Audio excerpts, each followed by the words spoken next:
In the final years of the Second World War, few things astonished the German officer corps more than the scale of American sea power.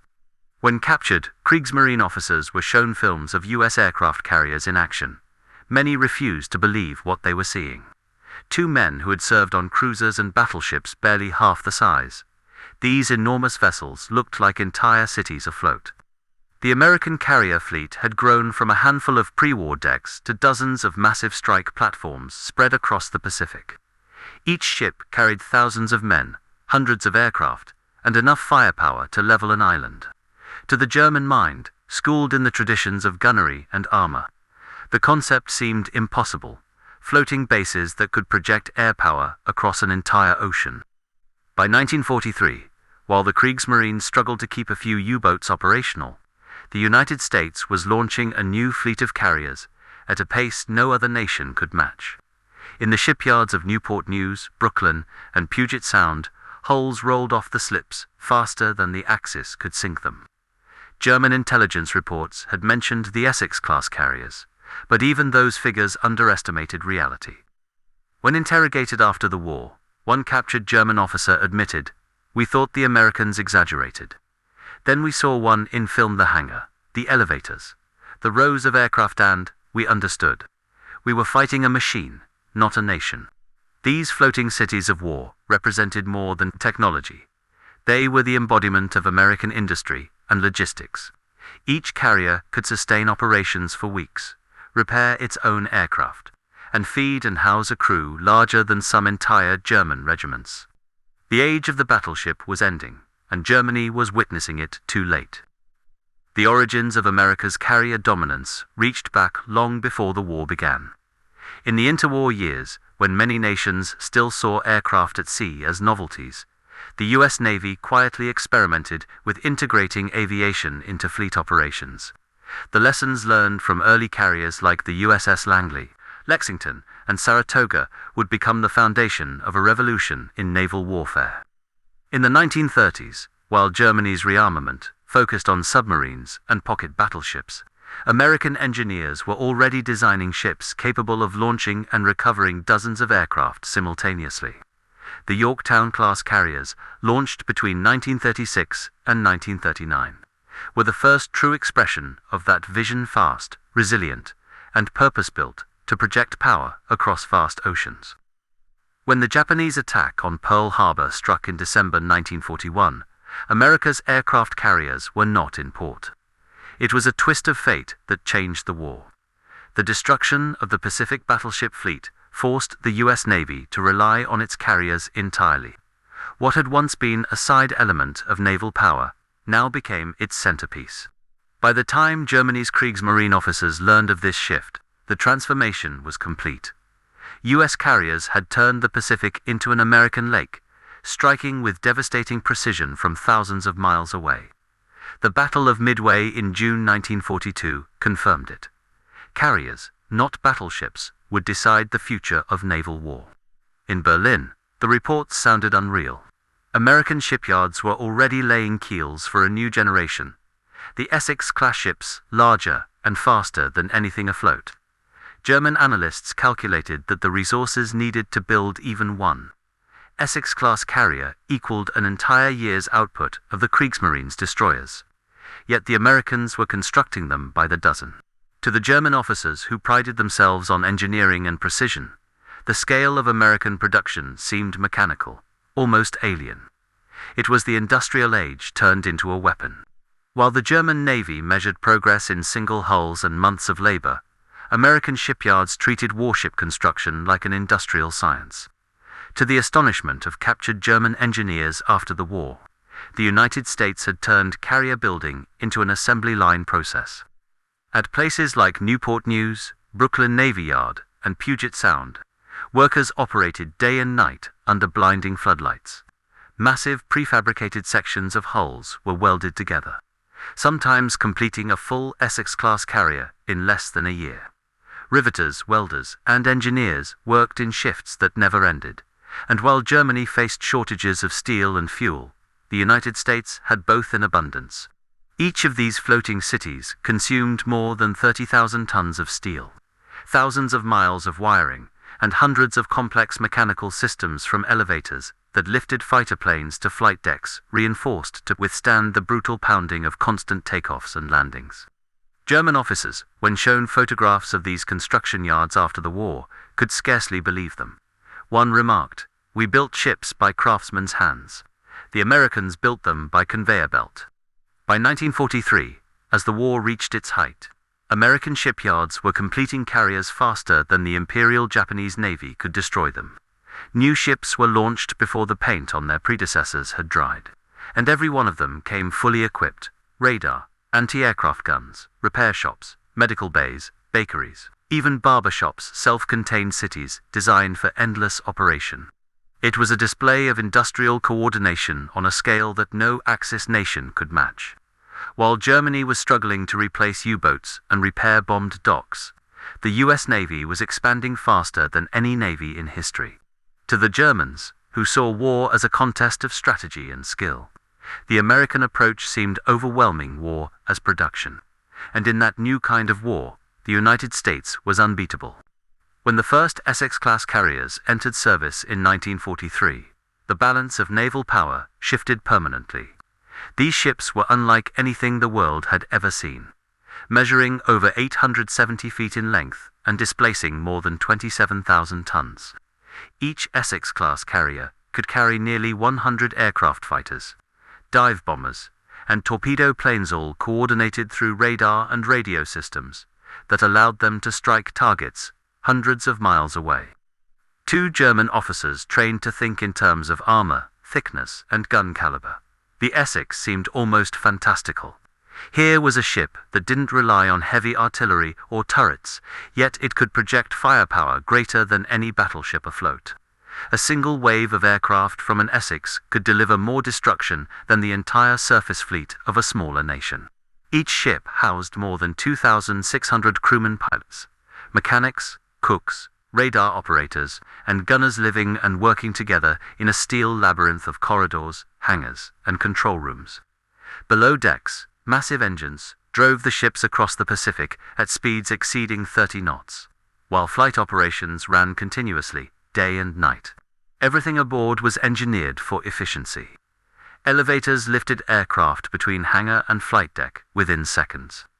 Crews refueled, rearmed, and launched planes in an endless cycle of coordinated movement. The flight deck itself stretched longer than 2 city blocks, an airfield at sea capable of launching a plane every 45 seconds. When German naval officers studied captured film footage of US carrier operations, their reaction was disbelief. "We thought it was staged," one said, years later. "No navy could coordinate that many planes in such rhythm."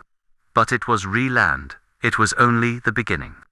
By the end of 1944, more than a dozen Essex-class carriers had joined the Pacific Fleet, each bringing with it an air group of fighters and bombers, larger than some entire Luftwaffe units. To the German Navy, which had no comparable vessels, these ships represented an entirely new dimension of warfare, one that Germany could neither counter nor comprehend. By 1944, the Pacific Ocean had become a vast network of American-controlled airfields, many of them afloat. The Essex-class carriers, joined by light and escort carriers, now formed task forces so immense that they stretched across the horizon. Each carrier operated as a flying fortress, supported by cruisers, destroyers, and supply ships that moved with clockwork precision. For the German officers analyzing captured Allied reports, the scale was difficult to grasp. A single American task force might contain 8 to 12 carriers, collectively launching more than 800 aircraft in a single operation. No land base in Europe, not even those used by the Luftwaffe, could equal that concentration of air power. These carriers were more than ships. They were mobile nations at sea. Each one carried its own hospitals, machine shops, bakeries, and power plants. They could refuel at sea, repair aircraft mid-battle, and maintain continuous air patrols around the clock. When the Battle of the Philippine Sea erupted in June 1944, Japan sent hundreds of aircraft to challenge this new power. The result was devastating. US Navy pilots destroyed nearly 400 Japanese planes in one day, so many that the battle became known as the Great Marianas turkey shoot. The carriers themselves suffered minimal damage, shielded by layers of escort ships and an air defense network guided by radar. German observers studying the aftermath were stunned. They had seen the limits of air-sea cooperation in the Atlantic, where fuel, range, and coordination restricted every operation. The Americans, by contrast, had made it routine. To a captured Kriegsmarine officer, it was a new kind of warfare. They didn't just build ships, they built moving airfields. Each one was a war front of its own. From these decks, waves of aircraft could strike any target within hundreds of miles. Enemy fleets, island fortifications, or supply convoys then returned to rearm before the next assault. The Pacific was no longer defined by islands or distances. It belonged to the carriers. What truly astonished German officers wasn't just the scale of America's ships, it was how those ships kept moving. To them, naval warfare depended on limited fuel, ammunition, and port facilities. The United States rewrote that rule entirely. Each American carrier task force was sustained by a hidden network of logistics, ship spoilers, ammunition, transports, and supply vessels that met the fleet in the middle of the ocean. These ships carried fuel, bombs, spare parts, and even fresh food, allowing the carriers to operate for months without ever returning to port. It was called the fleet train, and it was as revolutionary as the carriers themselves. At sea, destroyers and oilers would connect through long hoses, refueling while underway. Aircraft were hoisted aboard from supply ships mid-ocean. Even ice cream was made fresh in floating kitchens that trailed the fleet. The Germans, bound by rail and road logistics, couldn't imagine such mobility. One captured officer described his disbelief. "We calculated daily fuel limits for our destroyers. The Americans refueled theirs while they steamed at full speed. The efficiency was staggering. Every pilot had spare aircraft waiting in the hangar. Every mechanic had a replacement engine or wing assembly ready to install. Medical teams could perform surgeries in fully equipped onboard hospitals. The Americans didn't just build carriers, they built a system that kept them alive, fed, and fighting indefinitely." Meanwhile, the Kriegsmarine's few surviving surface ships were trapped in Europe, starved of fuel and ammunition. Every mission was a gamble. The U.S. Navy, in contrast, turned the Pacific into a highway of logistics where ships moved in endless rhythm: supply, strike, return, repeat. This mastery of logistics, more than any weapon, made the carriers unstoppable. The Germans had built fine ships. The Americans built an entire ecosystem around theirs. By 1944, the floating cities had become floating empires, self-sustaining, self-repairing, and capable of projecting power across half the world. Life aboard an American aircraft carrier during the war was a world of its own, a city in motion. Each Essex-class ship carried more than 2,600 men, from admirals to cooks, mechanics, pilots, gunners, and medics. Together, they formed a floating society governed by routine, precision, and discipline. Below deck, the air smelled of oil, fuel, and metal. The constant hum of engines never stopped. In the hangar bays, aircraft were repaired around the clock, while on the flight deck above, planes thundered off into the sky every few minutes. Every crewman had a job, and the system only worked because everyone trusted the man next to him. Meals were served in massive galleys that could feed thousands within minutes. Fresh bread baked daily, and coffee never stopped flowing. Laundry facilities, barber shops, even ice cream machines kept morale high. To the Germans, still rationing basic supplies back home, such comfort at sea was inconceivable. Despite the scale, discipline aboard was absolute. Everything ran by schedule launch operations, refueling, even sleep cycles. Alarms could sound at any moment, sending hundreds of men to battle stations. Yet the coordination was seamless. Chaos was transformed into rhythm. German officers who saw photographs of life aboard U.S. carriers after the war described it as industrial civilization at sea. For them, the idea that so many men could live and fight together on one vessel, without breaking down from disorder, was difficult to understand. Even amid the noise and danger, the sailors developed rituals: movie nights projected onto hangar walls, boxing matches on deck, letters home read under red combat lights. These moments of normalcy made the carriers more than machines. They were home. For months, some men never saw land.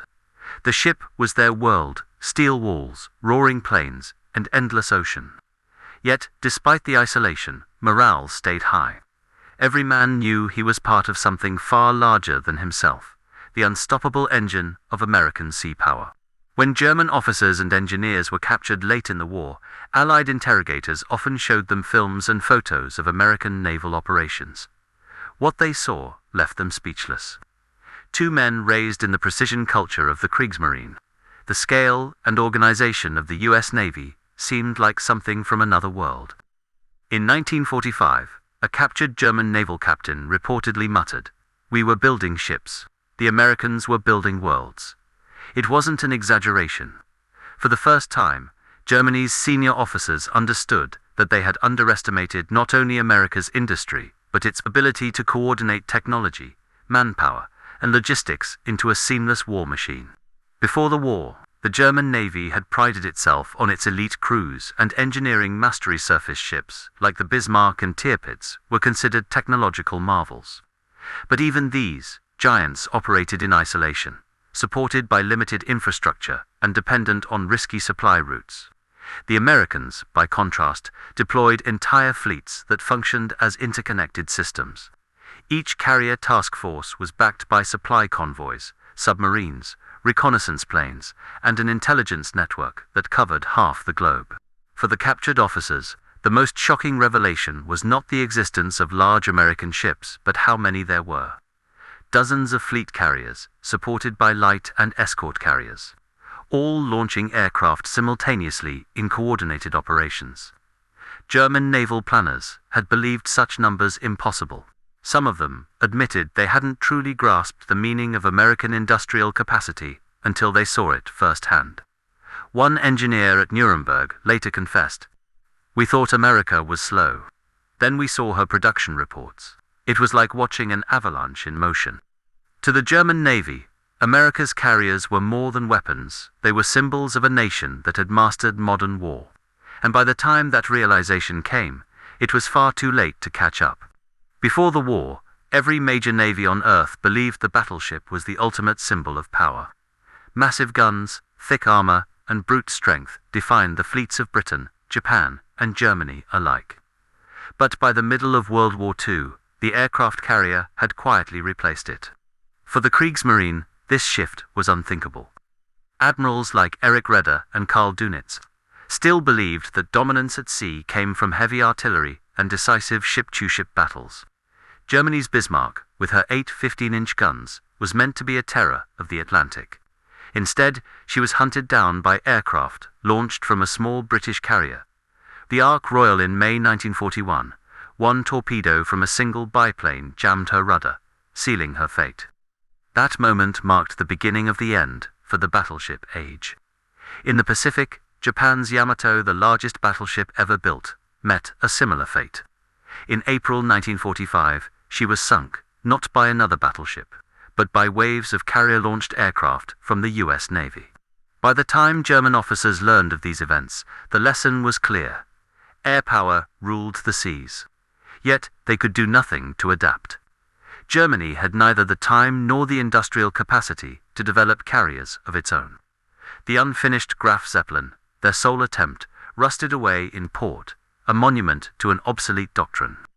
Meanwhile, the United States had already accepted this new reality. The Navy poured every resource into building and refining its carriers. Radar-guided defenses, coordinated strike groups, and air control replaced the thunder of naval guns. To German naval strategists, the change was a shock. Battleships were instruments of prestige and fear. Carriers were instruments of reach and endurance. The Americans understood that the sea was no longer a battlefield, it was a launch pad. The age of steel giants had ended. The age of floating airfields had begun. By late 1943, the United States Navy had mastered a new form of warfare: carrier task force operations. These fleets were not scattered ships, but unified strike groups built around their floating cities, the Essex-class carriers. Each group operated as one organism, coordinated by radar, radio, and command centers that turned the chaos of battle into rhythm. When the carriers struck, the effect was overwhelming. Japanese observers at Rabaul and Truk watched skies fill with aircraft until daylight turned silver. From miles away, bombers, torpedo planes, and fighters rose in perfect waves, guided by precise timing and navigation. The carriers themselves stayed safely over the horizon, invisible but deadly. The German officers who later studied these operations were stunned by the coordination. They had seen aircraft used tactically in support of ships or ground troops, but never as the primary instrument of war at sea. Here, the Americans used planes as artillery, scouts, and shields all at once. One captured Kriegsmarine officer remarked, "It was as if the ship had grown wings." During the Gilbert and Marshall Islands campaign in early 1944, carrier-based aircraft annihilated enemy strongholds without a single battleship shelling the beaches. The carriers could strike at dawn, withdraw by midday, and move hundreds of miles by nightfall, an impossible rhythm for any traditional fleet. Each strike was supported by logistics ships delivering bombs, fuel, and spare parts. Crews worked in endless rotation, launching sorties every few minutes. The hangars below the deck buzzed with motion planes refueled, rearmed, and repaired faster than any land base could manage. To the Germans, who still relied on static airfields, this mobility was unimaginable. They could not comprehend how a city-sized vessel could maintain such tempo. The American carriers had transformed naval warfare into an industrial processor, continuous assembly line of destruction. The enemy never saw the ship itself. They only saw the storm it unleashed. No one understood the terror of American aircraft carriers more than the Japanese. For them, the Pacific had once been a realm of confidence, a theater, where their own carriers had ruled in 1941 and 1942. The attack on Pearl Harbor had been their triumph, but just 2 years later, that balance had completely reversed. By mid-1944, the Imperial Japanese Navy faced something beyond comprehension. Carrier task forces so large that they appeared on the horizon like entire islands. Each group carried hundreds of aircraft, and every time Japan struck one, 3 more took its place. When Japanese pilots flew over these armadas, they saw flight decks stretching longer than city streets. Aircraft parked in endless rows, and waves of fighters rising to meet them in perfect formation. One Japanese officer later described it. "We did not face ships, we faced factories that floated." The US Navy's ability to replace planes, pilots, and even carriers almost instantly broke Japanese morale. After the Battle of the Philippine Sea, Japan's naval aviation was nearly wiped out. Their best pilots were gone, their carriers reduced to helpless hulks, and their fuel reserves nearly empty. From then on, American carriers struck with impunity across the Philippines, Iwo Jima, and Okinawa. Their planes darkened the skies, bombing factories, ports, and even the Japanese mainland itself. Tokyo newspapers reported that the enemy has brought his airfields to our shores. When German officers later studied these reports, they were just as astonished as the Japanese survivors.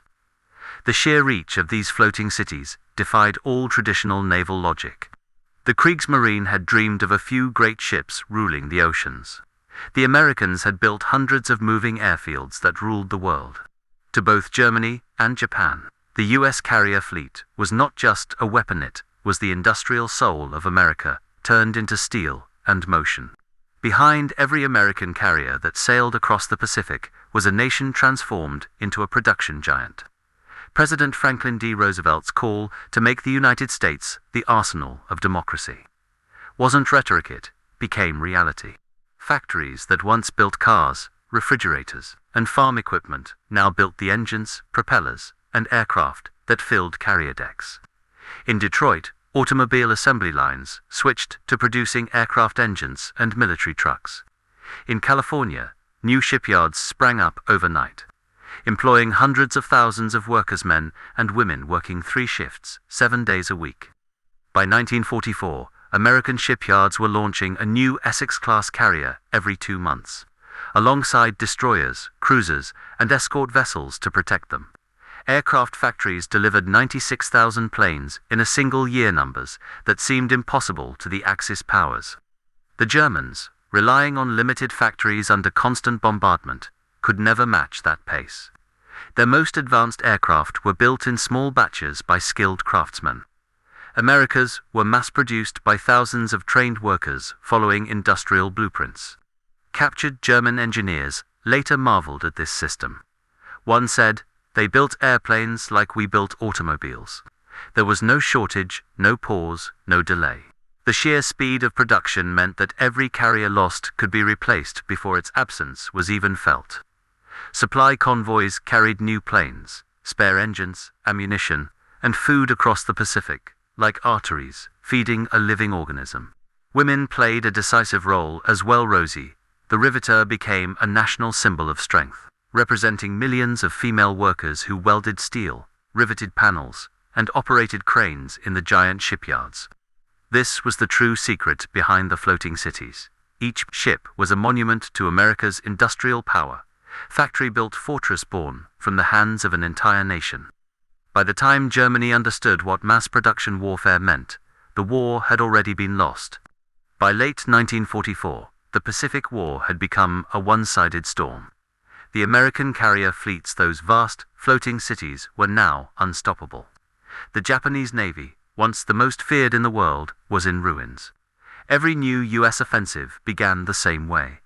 The carriers would appear on the horizon, their aircraft rising in disciplined waves, and within hours, the enemy's ports, airfields, and ships would burn.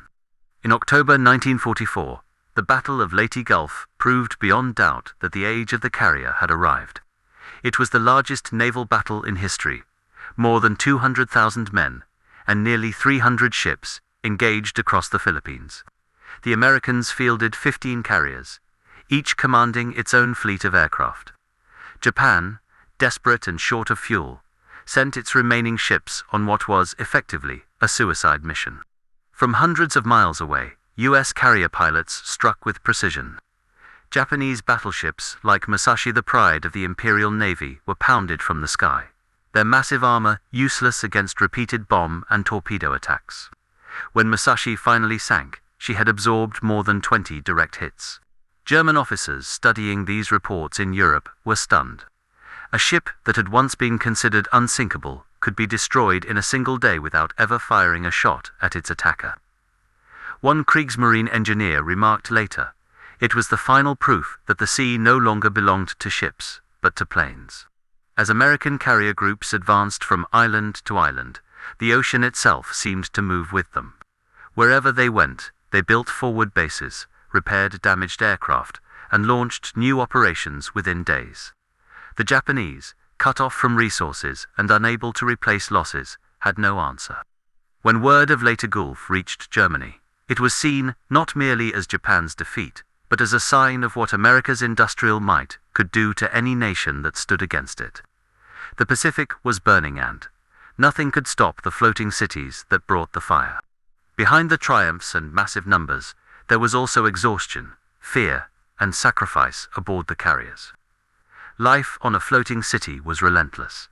The engines never stopped, the flight deck was never quiet, and the danger was constant.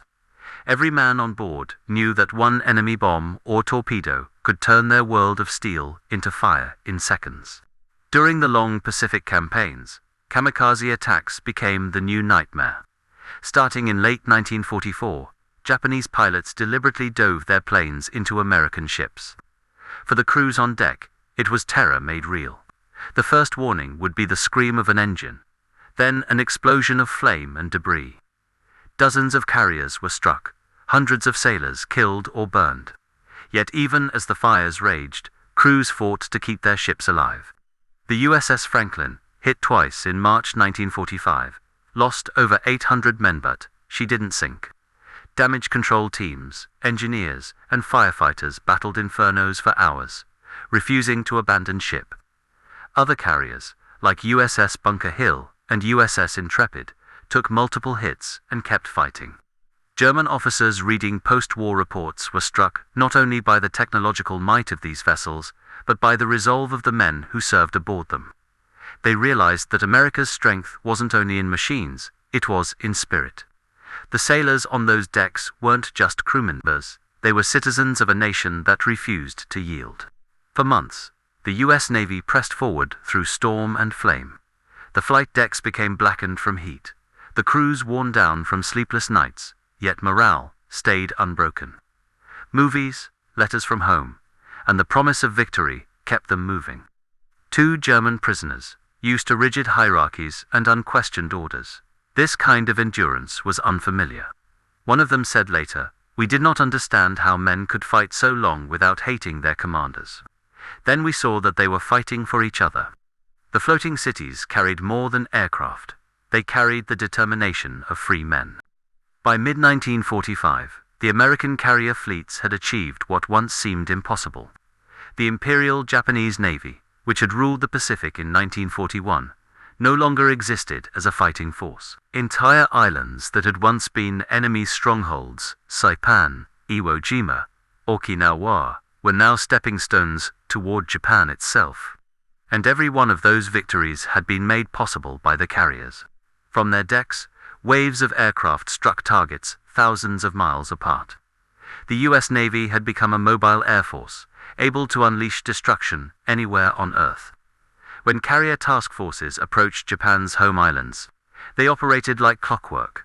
Reconnaissance flights at dawn, bombers by noon, and rescue operations before sunset. In Tokyo, the Japanese High Command could do little but watch as the sky turned dark with American planes. The once mighty battleships, Yamato and Nagato, were gone, sunk by air power alone. To the German naval officers still alive in Europe, the reports were almost surreal. The same industrial and organizational strength that had overwhelmed Germany's Luftwaffe was now crushing Japan's navy. Even after victory seemed certain, the floating cities kept moving.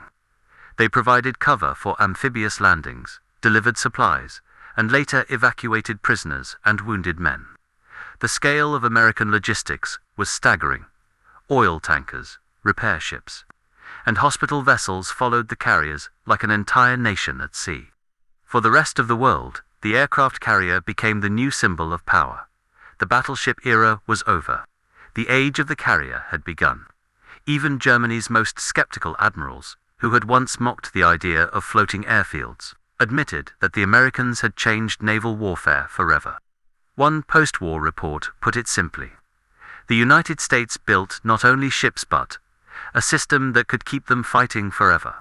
When the guns finally fell silent in August 1945, the vast armada of American carriers, anchored across the Pacific, told the story of a new world. They had fought across half the globe, from Hawaii to Tokyo Bay, and had proven beyond any doubt that sea power now belonged to those who ruled the air. The USS Missouri hosted Japan's formal surrender, but it was the carriers surrounding her that symbolized the future. Floating airfields, self-contained and mobile, had replaced the dreadnoughts that once defined naval might. The Germans, who had built their fleet around submarines and battleships, watched the transformation from ruins. Their analysts called the American carrier system a factory of war at sea. After the war, U.S. carriers didn't fade into history, they multiplied. Ships like the USS Midway, and later the USS Enterprise, carried jet aircraft, radar-guided missiles, and nuclear capabilities. The concept that had terrified and awed German officers during World War II now became the backbone of global power projection. The scale of U.S. wartime production still seemed impossible to foreign observers. Between 1941 and 1945, the United States had built over 120 aircraft carriers of all types, fleet, escort, and light. Germany, by comparison, had launched just a handful of incomplete carriers. The difference was more than industrial, it was philosophical. The Americans had learned that mobility and adaptability would always defeat rigidity. In the post-war years, captured German officers testified that even if Hitler had possessed America's shipyards, he could never have organized them to achieve such coordination. The secret, they said, was not just machines, but management, the ability to build, train, and fight as one. The lessons of the floating cities shaped every navy that followed. From Britain's Ark Royal to today's nuclear-powered USS Gerald R. Ford, All modern carriers trace their design and doctrine to those that crossed the Pacific in World War II. As historian Samuel Eliot Morison later wrote, in The Carrier, America found the perfect expression of its genius, limitless energy, coordination, and faith in what men could build together. In the final months of the war, deep in underground bunkers, German naval officers studied reports from the Pacific with disbelief. For them, the scale of American naval aviation seemed almost supernatural. One Kriegsmarine commander wrote in his diary, "The Americans have created moving cities. Their ships breathe fire and give birth to swarms of planes that never stop coming." At first, German intelligence dismissed these reports as exaggerations, but by 1944, intercepted radio transmissions and aerial photographs confirmed the truth. Carrier task forces could refuel, rearm, and relaunch attacks without returning to port for weeks. This level of self-sufficiency was beyond anything the Axis had imagined possible. Officers who had once laughed at the idea of floating airfields now realized how completely they had misjudged the future. The German Navy had devoted enormous resources to U-boats, assuming they would strangle Allied supply lines. Instead, carriers provided constant air cover, hunting submarines and protecting convoys. Captured German engineers later admitted that if they had possessed even a fraction of America's industrial capacity and organizational skill, the war at sea might have played out differently. But by then, it was too late. The US had turned the ocean into an extension of its factories, a place where production, repair, and combat all happened simultaneously. After the war, many German officers toured American shipyards and training centers as part of reconstruction programs. They were astonished to see the same spirit of efficiency and collaboration that had built the wartime fleet now, driving post-war innovation. One remarked, "We thought they won because of machines. We learned they won because of people." The aircraft carrier, more than any other weapon, embodied that truth. It wasn't just a platform for planes, it was a symbol of collective effort. Each one represented thousands of workers, engineers, pilots, and sailors working toward a single purpose. From the perspective of those who once fought against them, the carriers were not just instruments of war, but monuments to what unity and vision could achieve. In the decades after World War II, the legacy of America's aircraft carriers only grew stronger. The ships that once symbolized victory over Japan became the foundation of a new world order. Wherever crisis or conflict appeared, from Korea and Vietnam to the Persian Gulf and beyond, the first question was always the same: where are the carriers? These floating cities of war had evolved into floating symbols of power and peace. The concept that stunned German and Japanese officers in the 1940s became the blueprint for how nations projected strength without borders. When a carrier group sailed into international waters, it brought not just planes and bombs, but diplomacy, deterrence, and reassurance. Modern carriers dwarfed even the great ships of the war. The USS Enterprise, launched in 1960, was the world's first nuclear-powered carrier, capable of sailing for over 20 years without refueling. Later, supercarriers like the USS Nimitz and USS Gerald carried entire air forces on their decks, more powerful than some countries' entire militaries. But the real legacy went beyond hardware. The aircraft carrier changed how wars were fought and how peace was maintained. It transformed naval strategy, global logistics, and the psychology of deterrence. The lessons learned in the Pacific coordination, adaptability, and technological innovation became the foundation of modern military doctrine. Even today, the world's greatest powers race to build their own versions. China's Shandong, Britain's Queen Elizabeth, and France's Charles de Gaulle all follow in the wake of the American giants that crossed the Pacific 80 years ago. To historians, the carrier remains the most influential weapon of the 20th century, fusion of sea, air, and industry. To the men who served aboard them, it remains something deeper: a home, a fortress, and a living testament to teamwork under fire. As one veteran of the USS Enterprise said decades later, "We didn't just sail on a ship. We sailed on history itself."